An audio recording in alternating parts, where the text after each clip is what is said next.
ఈ ఇంక్ స్టెయిన్ తీయడానికి oil grease first వేద్దాము, ఆ తర్వాత వైట్ గ్లాస్ స్టెయిన్ రిమూవర్ వేద్దాం. కేవలం ఈ వర్క్ అనేది వైట్ బట్టలకి మాత్రమే పనిచేస్తుంది. చూడండి ఒకసారి అండి. సేమ్ అదే కెమికల్ మనం వేస్తున్నాం. మళ్ళీ 1 డ్రాప్ 2 డ్రాప్ వేసేయండి. సేమ్ అదేవిధంగా ఇలా రబ్బింగ్ చేయండి. ఓకే, చాలా అంటింది అనుకోండి, కాస్త టైం ఇవ్వండి. ఒక 4-5 చుక్కలు వేసి మీరు అలా ఒక 5 మినిట్స్ వదిలేస్తే అందులో ఉందంటే కూడా కరిగిపోయే దానికి ఛాన్స్ ఉంటుంది. ఓకే, ఇదిగోండి, ఇదైతే మనకి ఇంత పర్సెంట్ అయితే వచ్చింది. ఇప్పుడు నేను ఇది వైట్ క్లాత్ కాబట్టి నేనేం వేస్తున్నానంటే దీనికి లాస్ట్ 20% ఉంది కాబట్టి ఇప్పుడు నేను దీనికి వైట్ క్లాత్ స్టెయిన్ రిమూవర్ వేస్తున్నాను. చూడండి దీని రియాక్షన్ ఏ విధంగా ఉంటుందో. Just 1 drop. ఓకే, చూసారు కదా, ఇదిగోండి ఇక్కడ కూడా వేస్తున్నాను.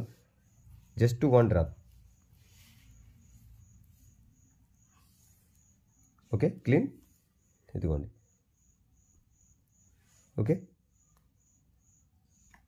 ఓకే, ఈ సైడ్ కూడా అంతా కూడా అనిపిస్తుంది కదా, దీన్ని ఇలా పట్టుకొని ఇలా అనండి, ఆటోమేటిక్గా అదంతా కూడా స్ప్రెడ్ అయిపోతుంది. ఇదంతా కూడా క్లీన్ అయిపోతుందండి. ఈ సైడ్ ఇది ఉంది కదా, ఇదంతా కూడా కనిపిస్తుంది కదా ఇక్కడ బ్లూ, ఈ బ్లూ కూడా టోటల్లీ క్లీన్ అవుతుంది. ఇక్కడ 4-5 చుక్కలు వేసేయండి. వేసేసి ఓకే ఇలా